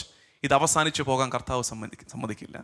സഭയോട് ചേർന്ന് നിന്നാൽ ഇന്നത്തെ കാലത്തിൻ്റെ ഒരു സ്പിരിച്വൽ ലൈഫിൽ വഴിതെറ്റാതെ പോകാൻ നമുക്കത് എളുപ്പമാണ്. നമുക്കത് വളരെ ഗ്യാരൻറ്റീഡാണ്. ആ വിചാരത്തോടെ ഈ പൂജരാജാക്കന്മാർ കിട്ടിയ അനുഭവം നമുക്ക് പാഠമാകട്ടെ. പൂജരാജാക്കന്മാരുടെ അനുഭവം നമുക്ക് പാഠമാകട്ടെ. വഴിതെറ്റി കൊട്ടാരങ്ങളിൽ കയറി കൊടുക്കരുത്. വേറൊരു കുഴപ്പം, ഇവരുടെ ഒരു നല്ല കാര്യം എന്നറിയാമോ? ഇവർ ചെന്ന് കയറി, നിങ്ങളന്ന് വിഷ്വലൈസ് ചെയ്തേ, ഇവർ ചെന്ന് കയറി ചോദിച്ചു, രക്ഷകൻ എവിടെ, രാജാവ് എവിടെ? അപ്പോൾ ഇവരുടെ അങ്കലാപ്പും കാര്യങ്ങളും കണ്ടപ്പോൾ ഇവർക്ക് മനസ്സിലായി സ്ഥലം തെറ്റി. പൂജരാജാക്കന്മാർക്ക് മനസ്സിലായി വന്നു കയറിയ സ്ഥലം തെറ്റി. 2 ഓപ്ഷൻ. ഒന്ന്, തൻ്റെ ഇടത്തോടെ, എന്നാലൊരു നയത്തോടെ നൈസായിട്ട് അവിടെ നിന്ന് ഊരി പോരണം, ഇറങ്ങിപ്പോരണം. 2, ഏതായാലും വന്ന ഇടം കൊള്ളാം, നല്ല സ്വർണവും മഞ്ഞളിപ്പും ഒക്കെ ഉണ്ട്, ഇവിടെ അങ്ങ് കൂടാം, രക്ഷകനെ കണ്ടില്ലേലും കുഴപ്പമില്ല, ഇതിൻ്റെ ഒരു സുഖശീതളമയിൽ ഇവിടെ അങ്ങ് കൂടാം എന്ന് വിചാരിക്കാൻ നല്ല പ്രലോഭനമാണത്. ഇവരെന്താ ചെയ്തത്? ഇവര് വളരെ ബുദ്ധിപരമായി അവിടുന്ന് ഇറങ്ങി. കയറി വന്ന ഇടം തെറ്റിപ്പോയെന്ന് തിരിച്ചറിയുന്നിടത്ത് ആ ഇടത്ത് നിന്ന് ഇറങ്ങിപ്പോരാനുള്ള ആർജവത്വം കിഴക്ക് നിന്ന് വന്ന ജ്ഞാനികൾ കാണിച്ചു എന്നിടത്താണ് അവരുടെ വിജയം. നമുക്ക് പലപ്പോഴും പറ്റിപ്പോകുന്ന എന്നറിയാമോ? ഈ ആർജവത്വം ഉണ്ടാകുന്നില്ല. ഒരു ഘട്ടത്തിൽ നമുക്ക് മനസ്സിലായി, വന്നു കയറി ഇടം തെറ്റിപ്പോയി, ഇതല്ലായിരുന്നു ഞാൻ വരേണ്ട ഇടം എന്ന് മനസ്സിലായി. പക്ഷെ എന്ത് പറ്റി? We are locked there. അതിനകത്തുനിന്ന് ഇറങ്ങിപ്പോകാൻ അതിൻ്റെ ചില കുറവുകൾ കണ്ടു. ഇത് ദൈവത്തിൻ്റെ പദ്ധതി അല്ല ഈ ഇടം എന്ന് മനസ്സിലായി. ഇത് ദൈവിക ഇടമല്ലെന്ന് മനസ്സിലായി. ഇത് അവൻ്റെ ഹേറോദോസിൻ്റെയും അവൻ്റെ അനുചരന്മാരുടെയും ഇടമാണെന്ന് മനസ്സിലായി. പക്ഷെ അവിടെ നിന്ന് ഇറങ്ങിപ്പോരാനുള്ള തൻ്റെ ഇടം കാണിക്കുന്നില്ല. അതിനകത്തങ്ങ് കെട്ടുപിണഞ്ഞ് കടന്നു പോവുകയാണ് നമ്മൾ. ഇറങ്ങാൻ നമുക്ക് കിഴക്ക് നിന്ന് വന്ന ജ്ഞാനികൾ നമ്മളെ പ്രചോദിപ്പിക്കേണ്ടത്, കയറിച്ചെന്ന ഇടം തെറ്റിപ്പോയെന്നറിയുമ്പോൾ അവിടുന്ന് ഇറങ്ങിപ്പോരാനുള്ള ആർജവത്വം. വീണ്ടും കർത്താവ് അവർക്ക് വേണ്ടി ഒരുക്കിയ നക്ഷത്രത്തെ കാണാം. വീണ്ടും കർത്താവ് ഒരുക്കിയ നക്ഷത്രത്തെ കണ്ട് ആ നക്ഷത്രത്തെ അനുഗമിക്കാൻ തീരുമാനിക്കുന്നിടത്താണ് അവരുടെ വിജയം. പ്രിയമുള്ളവരെ, നമ്മളും നക്ഷത്രം കണ്ട ഈ കാലത്തിന്, നമ്മുടെ തലമുറയ്ക്ക്, ഈ നൂറ്റാണ്ടുകൾക്ക് കർത്താവ് ഒരുക്കിയ നക്ഷത്രമാണ് തിരുസഭ. ദൈവം കർത്താവ് തമ്പുരാൻ ഈ കാലത്തിനായി ഒരുക്കിയ പ്രതീക്ഷയുടെ നക്ഷത്രമാണ് തിരുസഭ. ആ തിരുസഭയെ കണ്ടു നടക്കേണ്ടവർ വഴിയരികിലെ കൊട്ടാരങ്ങളിൽ ഇടം കണ്ടെത്തരുത്, അഭയം തേടരുത്. അങ്ങനെ തേടിപ്പോയെങ്കിൽ വീണ്ടും ഇറങ്ങാം, കർത്താവിൻ്റെ സഭയെ കണ്ട് നടക്കാം. ആ സഭയിൽ നമ്മൾ കർത്താവിൻ്റെ ദർശനം അനുഭവിക്കും. ഒടുക്കം നമ്മുടെ ആരാധനാവത്സര കാലത്തിൽ അവസാനത്തെ കാലം പോലെ, പള്ളി കൂദാശ കാലം പോലെ, പള്ളിയെ കൂദാശ ചെയ്യുന്ന കാലം, നക്ഷത്രത്തെ അനുഗമിക്കുന്നവർ, സഭയോട് ചേർന്ന് നിൽക്കുന്നവർ ആ സഭയോട് ചേർന്ന് കൂദാശ ചെയ്യപ്പെടുകയും തിരുമുഖം ദർശിക്കുകയും സിംഹാസന സവിധേ നിൽക്കുകയും ചെയ്യുന്ന അനുഭവം ഉണ്ടാകും. അതുകൊണ്ട് ഇന്നത്തെ നമ്മുടെ ഹോംവർക്ക് ഒരു വിലയിരുത്തലാണ്. ഞാൻ ചെന്ന് കയറിയ ഇടങ്ങളിൽ കർത്താവുണ്ടോ? ഞാൻ ചെന്ന് കയറിയ ഇടങ്ങൾ, ഒരുപക്ഷെ എൻ്റെ മുൻവിധി എൻ്റെ ഒരു നേരത്തെ ഒരു ആവശ്യം, ഈ കാര്യം സാധിച്ചെടുക്കണമായിരുന്നു, ഇങ്ങനെ ഒരു ആവശ്യം ഉണ്ടായിരുന്നു, എവിടുന്ന് കിട്ടുമെന്ന് വിചാരിച്ച് അലഞ്ഞെടുത്ത് ഒരു നേരത്തെ ചെന്ന് കയറിക്കൊടുത്തതാണ്. പക്ഷെ ഇപ്പോൾ അറിയുന്നുണ്ട് ഇത് കർത്താവിൻ്റെ ഇടമാണോ എന്ന് സംശയമുണ്ട്. അവിടെ നിന്ന് ഇറങ്ങാനുള്ളൊരു തീരുമാനമെടുക്കുക. വീണ്ടും ഞാൻ പറഞ്ഞതുപോലെ സഭയോട് ചേർന്ന് നിൽക്കാനുള്ളൊരു തീരുമാനമെടുത്ത് നമ്മുടെ ക്രിസ്തീയ ജീവിതത്തിൻ്റെ ഈ യാത്ര, മിശിഹായുടെ വഴിയെ നടക്കേണ്ട ഈ യാത്ര ഏറ്റവും ഉചിതമായി നടക്കാൻ പരിശുദ്ധ റൂഹ നമ്മളെ സഹായിക്കട്ടെ എന്ന് പരസ്പരം ആശംസിക്കുകയും പ്രാർത്ഥിക്കുകയും ചെയ്യാം. പരിശുദ്ധ കുർബാനയുടെ ആരാധനയിലേക്ക് നമുക്ക് ഒരുമിച്ച് പ്രവേശിക്കാം. ദൈവതിരുനാമത്തിന് മഹത്വമുണ്ടാകട്ടെ. ആമേൻ.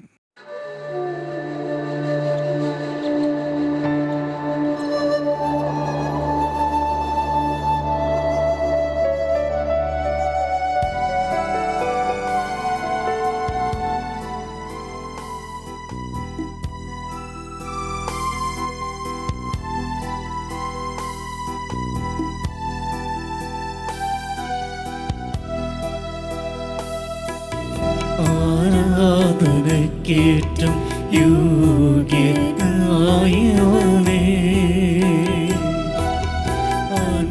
അനശ്വരനായ തമ്പുരാനേ, ആരാധനക്കേറ്റം യോഗ്യനായവനേ,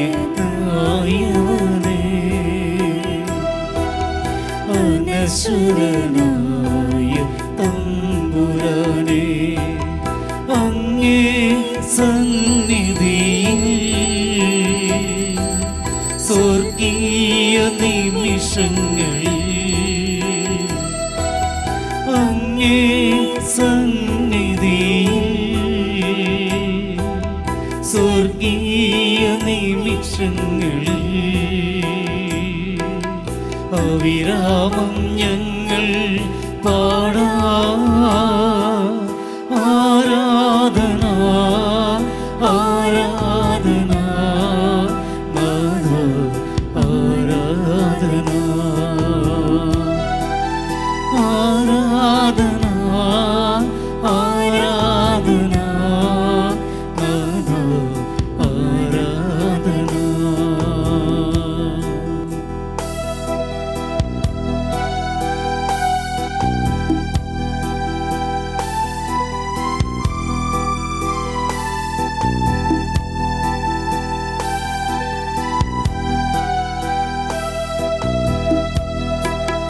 ഈ തിരുവോസ്തിയിൽ കാണുന്നു ഞാൻ ഈശോയെ നിൻ ദിവ്യരൂപം. ഈ തിരുവോസ്തിയിൽ കാണുന്നു ഞാൻ ഈശോയെ നിൻ ദിവ്യരൂപം. ഈ കൊച്ചു ജീവിതം ഏകുന്നു ഞാൻ ഈ ബലിവേദിയിലെന്നും. ഈ കൊച്ചു ജീവിതം ഏകുന്നു ഞാൻ ഈ ബലിവേദിയിലെന്നും.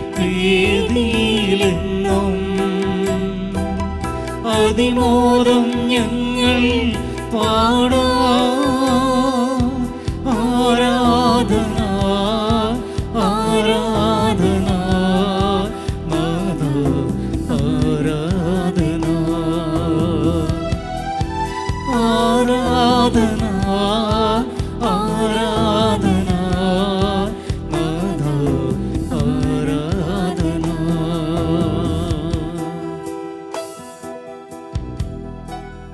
ഈശോയെ പരിശുദ്ധനേ, നിനക്ക് ആരാധന. കർത്താവേ, നിന്റെ സാന്നിധ്യത്തിൻ്റെ കുടക്കീഴിൽ ഞങ്ങളായിരിക്കുന്ന ഈ നിമിഷങ്ങളാണ് ജീവിതത്തിലെ ഏറ്റവും അനുഗ്രഹിക്കപ്പെട്ട നേരമെന്ന് ഞങ്ങൾ തിരിച്ചറിയുന്നു. സ്വർഗം ഞങ്ങളെ പൊതിയുന്ന നിമിഷങ്ങൾ, മാലാഖവൃന്ദങ്ങൾ ഞങ്ങളോട് ചേർന്ന് തിരുക്കുമാരനെ ആരാധിക്കുന്ന നിമിഷങ്ങൾ, ഇന്നോളം ജീവിച്ച വിശുദ്ധ സ്വർഗത്തിൽ സിംഹാസന സവിതയെ നിന്നുകൊണ്ട് പരിശുദ്ധ കുർബാനയെ ആരാധിക്കുന്ന നിമിഷം. ഈശോ, ഈ ആരാധനയുടെ നിമിഷത്തിൻ്റെ ഭാഗമാകുവാൻ എളിയവരായ ഞങ്ങളെ യോഗ്യരാക്കുന്ന നിന്റെ കാരുണ്യത്തിന് സ്തുതി. ഈശോ, നിനക്ക് നന്ദി. കർത്താവേ, നിനക്ക് ആരാധന. ദൈവജനമേ, നമുക്ക് ഈശോയെ സ്തുതിച്ച് പ്രാർത്ഥിക്കാം. കരങ്ങൾ ചെറുതായി ഉയർത്തി എളിമപ്പെട്ട് കരങ്ങൾ ഉയർത്തി സ്തുതിച്ച് പ്രാർത്ഥിക്കുമ്പോൾ യഥാർത്ഥത്തിൽ we are surrendering before our Lord. നമ്മുടെ ദൈവത്തിൻ്റെ മുമ്പിൽ നമ്മൾ എളിമയോടെ കീഴടങ്ങി നിൽക്കുകയാണെന്ന് വിചാരിച്ച് പ്രാർത്ഥിക്കണം. എല്ലാവരുടെയും അധരങ്ങളിൽ നിന്ന് സ്തുതി ഉയരട്ടെ. ഹല്ലേലൂയ. ഈശോയെ നന്ദി. ആരാധന ആരാധന ആരാധന. കർത്താവേ, നിനക്ക് മഹത്വം. ഈശോയെ ഹല്ലേലൂയ ഹല്ലേലൂയ ഹല്ലേലൂയ ഹല്ലേലൂയ. ആരാധനയുടെ കർത്താവേ, ഈശോ മഹത്വം മഹത്വം മഹത്വം മഹത്വം. ഈശോ സ്തുതി. ആരാധന കർത്താവേ, നിനക്ക് സ്തുതി. ഈശോയെ കരങ്ങൾ കൂപ്പിപ്പിടിച്ച് മൂന്നാവർത്തി പരിശുദ്ധ പരമദിവ്യകാരുണ്യത്തിന് പാടി ഈശോയെ ആരാധിച്ച് പ്രാർത്ഥിക്കാം. പരിശുദ്ധ പരമ ചേർന്ന് ദിവ്യകാരുണ്യമേ, എന്നുമെന്നും അങ്ങേക്കാരാധന. എല്ലാവരും ചേർന്ന് പാടട്ടെ. പരിശുദ്ധ പരമ ദിവ്യകാരുണ്യമേ, എന്നുമെന്നും അങ്ങേക്കാരാധന. പരിശുദ്ധ പരമ ദിവ്യകാരുണ്യമേ, എന്നുമെന്നും അങ്ങേക്കാരാധന. ഈശോയെ നിനക്ക് സ്തുതി, നിനക്ക് ആരാധന. കർത്താവേ, ഞങ്ങൾ ഇന്ന് കേട്ടത് ആത്മീയ ജീവിതത്തിൽ വഴിതെറ്റിപ്പോകാനുള്ള സാധ്യതകളെ കുറിച്ചാണ്. കാലത്തിൻ്റെ അടയാളങ്ങളെ വായിച്ചറിഞ്ഞ് രക്ഷകന്റെ പിറവി മനസ്സിലാക്കി ദൃഢനിശ്ചയത്തോടെ കിഴക്ക് നിന്ന് യാത്ര തിരിച്ച ജ്ഞാനികൾക്ക് പോലും ഒരു ഘട്ടത്തിൽ വഴിതെറ്റി എന്നത് ഞങ്ങളെ അത്ഭുതപ്പെടുത്തുന്നു. കർത്താവേ, അവർ വഴിതെറ്റി ഹെറോദോസിന്റെ കൊട്ടാരത്തിൽ വന്ന് കയറി എന്നത് ഞങ്ങളുടെ മുമ്പിലുള്ള അപകടത്തിൻ്റെ സാധ്യതയെ ഞങ്ങൾക്ക് ഓർമ്മിപ്പിച്ചു തരുന്നുണ്ട്. ഈശോ, അറിഞ്ഞുമറിയാതെയും ഞങ്ങളുടെ ജീവിതത്തിലും ഞങ്ങൾക്ക് വഴിതെറ്റിപ്പോകാറുണ്ട്. ചിലപ്പോഴൊക്കെ ചൂണ്ടുപലകകളെ മറന്നു പോകുന്നത് കൊണ്ട്, കണ്ടില്ലെന്ന് നടിക്കുന്നത് കൊണ്ട്, ഓരോ നേരവും നക്ഷത്രമെന്നതുപോലെ ഞങ്ങളുടെ വഴികളിൽ നിന്റെ കൽപ്പനകളുടെ ചൂണ്ടുപലകകൾ ഉണ്ടാകാറുണ്ട് കർത്താവേ. ചിലപ്പോൾ അതിപരിചയം കൊണ്ട്, ചിലപ്പോൾ താല്പര്യക്കുറവ് കൊണ്ട് അത്തരം ചൂണ്ടുപലകകളെ, നിർദ്ദേശങ്ങളെ ഞങ്ങൾ കണ്ടില്ലെന്ന് നടിക്കുമ്പോൾ സംഭവിക്കുന്നത് വഴിതെറ്റി തിന്മയുടെ കൂടാരങ്ങളിൽ ഞങ്ങളും ചെന്ന് കയറുന്നു. കർത്താവേ, ഈ ഒരുക്കകാലം, തിരുപ്പിറവിയുടെ ഒരുക്കകാലം മാനസാന്തരത്തിൻ്റെ കാലം കൂടിയാകട്ടെ. വഴിതെറ്റിക്കേറിയിടത്ത് നിന്ന് തിരിച്ചിറങ്ങി വരാനുള്ള കൃപ ഞങ്ങൾക്ക് ലഭിക്കുന്ന കാലമാകട്ടെ. അത്തരമൊരു തീരുമാനം ഞങ്ങൾ എടുക്കുന്ന കാലമായി ഇത് മാറട്ടെ. കർത്താവേ, ചെറുപ്പത്തിൽ ലഭിച്ച നന്മകളെ, യഥാർത്ഥത്തിൽ വിശുദ്ധിയുള്ളൊരു ബാല്യം, നന്മയുടെ ബാല്യം ഞങ്ങളുടെ ഓർമ്മകളുടെ ഭാഗമായി ഇപ്പോഴുമുണ്ട്. ദൈവജനമേ, തിരുമുമ്പാകെ ഇരുന്നോർത്തെടുക്ക്. ഇത്രമേൽ പാപക്കറ ആത്മാവിൽ പുരളാത്ത ശുഭ്രവസ്ത്രമണിഞ്ഞൊരു നല്ല കാലം നമുക്കുമുണ്ടായിരുന്നില്ലേ? ആ നല്ല കാലത്ത് അഭ്യസിച്ച നല്ല പാഠങ്ങളെ ജീവിത വഴിയിൽ എവിടെയോ കാറ്റിൽ പറത്തിയതിൻ്റെ ഫലമല്ലേ ഇന്ന് നമ്മൾ ആയിരിക്കുന്ന തിന്മയുടെ കൂടാരങ്ങൾ? കർത്താവ് ഓർമ്മിപ്പിക്കുന്നു. കർത്താവിൻ്റെ വചനം, ഈ തിരുസാന്നിധ്യം നമ്മളെ ഓർമ്മിപ്പിക്കുന്നു. കർത്താവിനെ മറന്ന്, ദൈവത്തെ മറന്ന് നീ കയറിയ ഇടങ്ങളിൽ നിന്ന് തിരിച്ചിറങ്ങാനുള്ള നേരമായി. വിശ്വാസത്തിൻ്റെ വിളക്ക്, ചെറുപ്പത്തിൽ പഠിച്ച നല്ല പാഠങ്ങളുടെ വിളക്ക് അണഞ്ഞു പോയെങ്കിൽ വീണ്ടും സത്യപ്രകാശത്തിൽ നിന്ന്, നിത്യപ്രകാശത്തിൽ നിന്ന് പ്രകാശം പകർന്നെടുത്ത് ജീവിതത്തെ തെളിക്കേണ്ട കാലമായിട്ടുണ്ട്. നമുക്ക് പ്രാർത്ഥിക്കാം. ദിവ്യകാരുണ്യ സന്നിധിയിലിരുന്ന് ധ്യാനപൂർവം നമ്മുടെ ജീവിതം ഇപ്പോൾ കടന്നു പോകുന്ന അവസ്ഥകളെ ധ്യാനിച്ച് പ്രാർത്ഥനയോടെ തിരുമുമ്പാകെ സമയം ചിലവഴിക്കുക. ദൈവത്തെ മറന്നു കുഞ്ഞേ, ജീവിക്കരുതേ. ദൈവമല്ലേ ജീവിതത്തിൽ നിന്റെ സർവം. കുഞ്ഞുനാളിൽ പഠിച്ചതെല്ലാം മറന്നു പോയോ? വിശ്വാസത്തിൻ ദീപമെല്ലാം അണഞ്ഞു പോയോ? പൊന്നു കുഞ്ഞെ, ദൈവസ്നേഹം മറന്നിടല്ലേ. ദൈവമല്ലാതാരു നിന്നെ രക്ഷിക്കാനുള്ളൂ.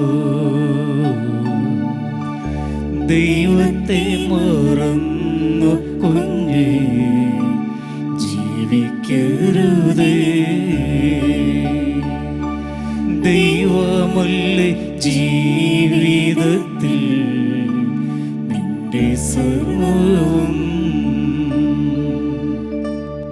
ഹെറോദോസിന്റെ കൊട്ടാര കാഴ്ചകൾ എന്നതുപോലെ ഈ ലോകമൊരുക്കുന്ന കൗതുക കാഴ്ചകൾ നമ്മുടെ വഴി തെറ്റിക്കുമ്പോൾ കർത്താവേ, തിരുമുമ്പാകെ ഞങ്ങൾ തിരിച്ചറിയുന്നു, ഞങ്ങൾ ആശ്രയം വെക്കുന്നവ അതേതു നന്മയുടെ പേരിലാണെങ്കിലും, എന്തു നല്ല കാര്യത്തിൻ്റെ പേരിലാണെങ്കിലും ഞങ്ങൾ ആശ്രയം വെക്കുന്നത് ഈ ഭൂമിയിലുള്ള നശ്വരമായ കാര്യങ്ങളിലാണെങ്കിൽ അവയെല്ലാം കടന്നു പോകുമെന്ന് തിരിച്ചറിയാനുള്ള വിവേകം ഞങ്ങൾക്ക് സമ്മാനിക്കണമേ.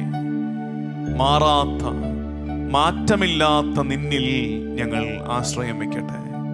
ഈ ലോകവും ലോകത്തിൻ്റെ മോഹങ്ങളും കടന്നു പോകുമെന്ന് ഞങ്ങൾ തിരിച്ചറിയട്ടെ. മാറാത്തവൻ, മാറ്റമില്ലാത്തവൻ നീ മാത്രമേ ഉള്ളൂവെന്ന് തിരിച്ചറിഞ്ഞ് ഞങ്ങളുടെ ജീവിതത്തെ നിന്നിലേക്ക്, നിന്റെ സ്ലീവായിലേക്ക് ചാരി വെച്ച് ജീവിക്കുവാൻ ഞങ്ങളെ പഠിപ്പിക്കണമേ. ലോകസുഖമോഹമെല്ലാം കടന്നു പോകും, മാനവന്റെ നേട്ടമെല്ലാം തകർന്നു വീഴും. ലോകസുഖമോഹമെല്ലാം കടന്നു പോകും, മാനവന്റെ നേട്ടമെല്ലാം തകർന്നു വീഴും. ദൈവത്തെ നീ ആശ്രയിച്ചാൽ രക്ഷ നേടിയിടും. ഈ ലോകത്തിൽ ധന്യമാകും നിന്റെ ജീവിതം. ദൈവം നൽകും ദിവ്യ സ്നേഹം ഇത്ര സുന്ദരം. ദൈവത്തെ മറന്നു കുഞ്ഞേ ജീവിക്കരുതേ. ദൈവമല്ല ജീവിതത്തിൽ നിന്റെ സർവ്വവും. ഈശോ, പാപത്തിൻ്റെ സൗഹൃദം ഞാൻ കണ്ടെത്തിയ ഇടങ്ങളിൽ നിന്ന് തിരിച്ചിറങ്ങുന്നിടത്താണ് ഞാനും കിഴക്ക് നിന്ന് വന്ന ജ്ഞാനികളെ പോലെ വീണ്ടും മിശിഹ വഴിയെ നടക്കുന്നതെന്ന് ഞങ്ങൾ തിരിച്ചറിയുന്നു. തെറ്റിപ്പോകും, ബലഹീനരാണ്, മനുഷ്യരാണ്. ആ തെറ്റിൻ്റെ ഇടങ്ങളിൽ നിന്ന് തിരിച്ചിറങ്ങാനുള്ള കൃപ ഞങ്ങൾക്ക് നൽകണമേ. പലപ്പോഴും ഞങ്ങൾക്ക് പറ്റുന്നത് ഞങ്ങളുടെ മുൻവിധികൾ, ഞങ്ങളുടെ മുൻധാരണകൾ ഞങ്ങളെ പല തെറ്റായ ഇടങ്ങളിലേക്കും എത്തിച്ചിട്ടുണ്ട്. പ്രത്യേകിച്ച് ദൈവം തമ്പുരാനെ, നിന്നെക്കുറിച്ച് പോലുമുള്ള ഞങ്ങളുടെ മുൻധാരണകൾ കിഴക്ക് നിന്ന് വന്ന ജ്ഞാനികൾക്ക് സംഭവിച്ചത് തന്നെയാണല്ലോ. മിശിഹ രാജാവാണ് എന്നതിനെ അവർ ചിന്തിച്ചെടുത്തത് രാജാവ് പിറക്കേണ്ടത് കൊട്ടാരത്തിൽ എന്നാണ്. ചിലപ്പോഴൊക്കെ ഞങ്ങളുടെ ദൈവസങ്കല്പത്തിന് പോലും കളങ്കം വന്ന് ഭവിക്കുന്നുണ്ട്. കർത്താവെ, നിന്നെ ഞങ്ങൾ മനസ്സിലാക്കുന്ന രീതിക്ക് പോലും തെറ്റുപറ്റുന്നുണ്ട്. ആ തെറ്റുകൾ ചില ഇടങ്ങളിൽ ഞങ്ങളെ ഉടക്കിയിടുന്നുണ്ട്. ചില ആത്മീയ വൈകൃതങ്ങളിലേക്ക് പോലും ഞങ്ങൾ ചാഞ്ഞു വീണു പോകുന്നുണ്ട്. ഈശോ, അത്തരം ഇടങ്ങളിൽ നിന്ന് തിരിച്ചിറങ്ങാനുള്ള കൃപ ഞങ്ങൾക്ക് നൽകണമേ. തിരിച്ചിറങ്ങി ഞങ്ങൾക്ക് വേണ്ടി ഈ കാലത്ത് നീ തെളിച്ചിരിക്കുന്ന നക്ഷത്രമായ പരിശുദ്ധ സഭയോട് ചേർന്ന് നിന്റെ തിരുസന്നിധിയിലേക്ക് യാത്ര ചെയ്യുന്ന തീർത്ഥാടക സഭയിൽ എണ്ണം ചേർക്കപ്പെടുവാൻ ഞങ്ങളെയും നീ ഒരുക്കണമേ. ആ തിരിച്ചിറക്കവും നിന്നോട് ചേർന്നുള്ള നടത്തവും ഒരു പ്രഖ്യാപനമാണല്ലോ. ഞങ്ങൾ ഏറ്റുപറയുന്നു, നീയാണ് സത്യദൈവമെന്ന്. ദൈവജനമേ, ആരോഗ്യമുള്ളവരൊക്കെ മുട്ടുമേ നിൽക്കട്ടെ. തിരുമുമ്പാകെ വിശ്വാസത്തിൻ്റെ വലിയ പ്രഖ്യാപനത്തിലേക്ക് നമുക്ക് പ്രവേശിക്കാം. മുട്ടുമേ നിന്ന് ഈ കാലം വരെയും തെറ്റിപ്പോയ നേരങ്ങളെ ഓർത്തെടുത്ത്, ഇടർച്ചയുടെ വഴിയെ നടന്ന നിമിഷങ്ങളെ ഓർത്തനുദപിച്ച് കർത്താവിങ്കിലേക്ക് ഒരാവർത്തി വീണ്ടും നോക്കി നമുക്ക് പ്രഖ്യാപിക്കാം. ഹെറോദോസിന്റെ കൊട്ടാരത്തിൽ നിന്നിറങ്ങിയ, തുനിഞ്ഞിറങ്ങിയ, തിരിച്ചിറങ്ങിയ ജ്ഞാനികളെ പോലെ കേസറിയ ഫിലിപ്പിയിൽ വിജാതീയ ദേവവിഗ്രഹങ്ങളുടെ നടുക്ക് നിന്നുകൊണ്ട് ഈശോയെ നോക്കി നീ സത്യമായും ദൈവപുത്രനാണെന്ന് ഏറ്റുപറഞ്ഞ പത്രോസിന്റെ തീക്ഷ്ണതയുടെയും തിരിച്ചറിവിൻ്റെയും പങ്കിനെ സ്വന്തമാക്കി ദിവ്യകാരുണ്യത്തെങ്കിലേക്ക് നോക്കി നമുക്ക് ഏറ്റുപറയാം, നീ കർത്താവാണെന്നും. നമ്മുടെ ദേശത്തിന് വിശ്വാസം പകർന്നെന്ന തോമാസ് ലീഹായുടെ വിശ്വാസത്തിൻ്റെ പങ്ക്, എൻ്റെ കർത്താവും എൻ്റെ ദൈവമേ എന്ന് വിളിച്ചവൻ്റെ വിശ്വാസത്തിൻ്റെ പങ്ക് സ്വന്തമാക്കി നമുക്കും പ്രാർത്ഥിക്കാം. നീ കർത്താവാണെന്നും നീ ദൈവമാണെന്നും ഞാൻ വിശ്വസിക്കുന്നു, ഞാൻ പ്രഖ്യാപിക്കുന്നു.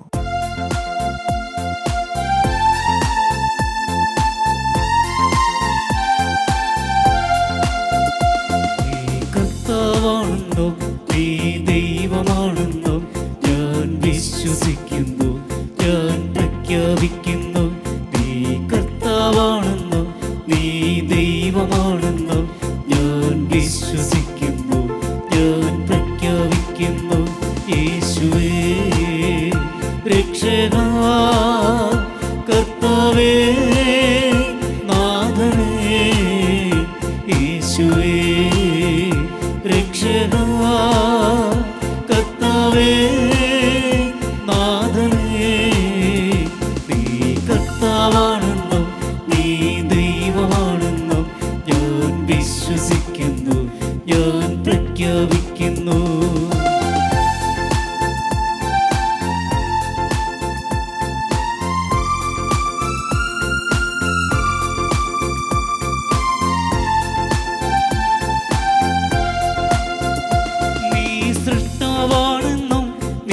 പാലകനാണെന്നും ഞാൻ വിശ്വസിക്കുന്നു, ഞാൻ പ്രഖ്യാപിക്കുന്നു.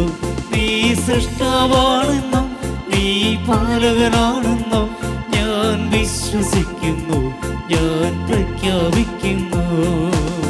ഓ എൻ്റെ ദൈവമേ, ഓ എൻ്റെ കർത്താവേ, ആരാധന അങ്ങേക്ക് ആരാധന. ഓ എൻ്റെ ദൈവമേ, ഓ എൻ്റെ കർത്താവേ, ആരാധന അങ്ങേക്ക് ആരാധന. നീ കർത്താവാണെന്നും നീ ദൈവമാണെന്നും ഞാൻ വിശ്വസിക്കുന്നു, ഞാൻ പ്രഖ്യാപിക്കുന്നു. നീ കർത്താവാണെന്നും നീ ദൈവമാണെന്നും ഞാൻ വിശ്വസിക്കുന്നു, ഞാൻ പ്രഖ്യാപിക്കുന്നു.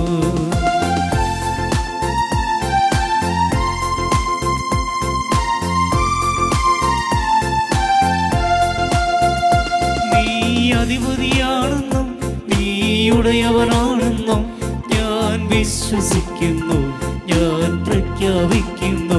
നീ അധിപതിയാണെന്നും നീയുടയവനാണെന്നും ഞാൻ വിശ്വസിക്കുന്നു, ഞാൻ പ്രഖ്യാപിക്കുന്നു. ഓ എൻ്റെ ദൈവമേ, ഓ എൻ്റെ കർത്താവേ, ആരാധന അങ്ങേക്ക് ആരാധന. ഓ എൻ്റെ ദൈവമേ, ഓ എൻ്റെ കർത്താവേ, ആരാധന അങ്ങേക്ക് ആരാധന.